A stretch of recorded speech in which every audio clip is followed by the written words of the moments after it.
Let me break it down for you. We're making a 3-pound meatball that's been stuffed with spaghetti, baked, and then smothered with even more marinara sauce and topped with freshly grated Parmesan cheese.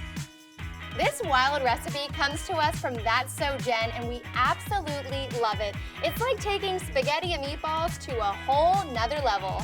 So to start, we're gonna make our spaghetti and marinara.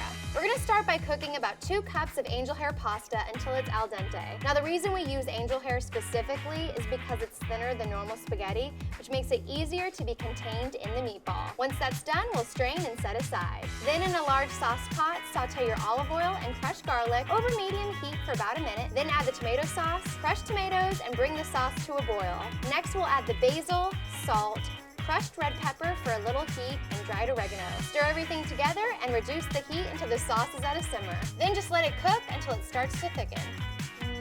I just love making my own marinara sauce. Honestly, this stuff is really easy to make and in my opinion tastes much better than the jarred stuff. Alright, so now I'm going to take about 1.5 cups of my homemade marinara and just put it right on top of the noodles.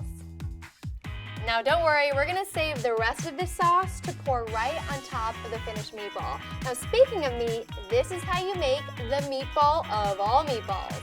In a separate bowl, we'll mix together our ground beef. It's 80% lean. Now this is really important because it has just enough fat content to add a ton of flavor without being too greasy. To that, we'll add our onion, parsley, garlic, eggs, salt, breadcrumbs, PECORINO Romano cheese, Worcestershire sauce, and finally, seltzer water. Now, seltzer water is kind of like a secret ingredient because it makes for a firm but light and delicate meatball. And if you don't have seltzer water, you could also use club soda. Once all of that is incorporated, we're going to remove about 1/3 of the meat and set it aside.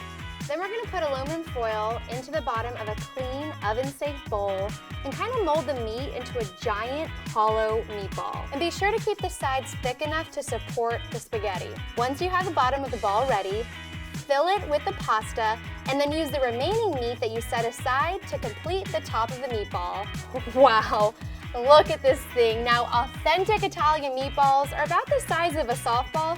I'd say this one is like the size of a youth soccer ball. Then we're gonna preheat the oven to 350 degrees and kind of loosely wrap the meatball with the sides of the foil, but leave the top open so it can vent. Bake the meatball for about an hour, maybe an hour and 15 minutes depending on your oven. You'll know when it's done when the meat reaches 160 degrees. Next, carefully remove the bowl from the oven and drain any of that excess liquid. Then we'll slowly invert the meatball onto a large platter and cover it with the remaining sauce and Parmesan. How fun is this presentation? It totally reminds me of the book and movie, Cloudy with a Chance of Meatballs, and I could definitely see myself making this for my nephews for a movie night. All right, I can't wait to cut right into it.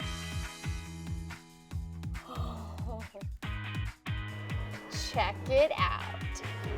All right, this is definitely one of those dishes that you serve at a dinner party, not just to show off, but for that grand reveal. All right, I can't wait to dig right in.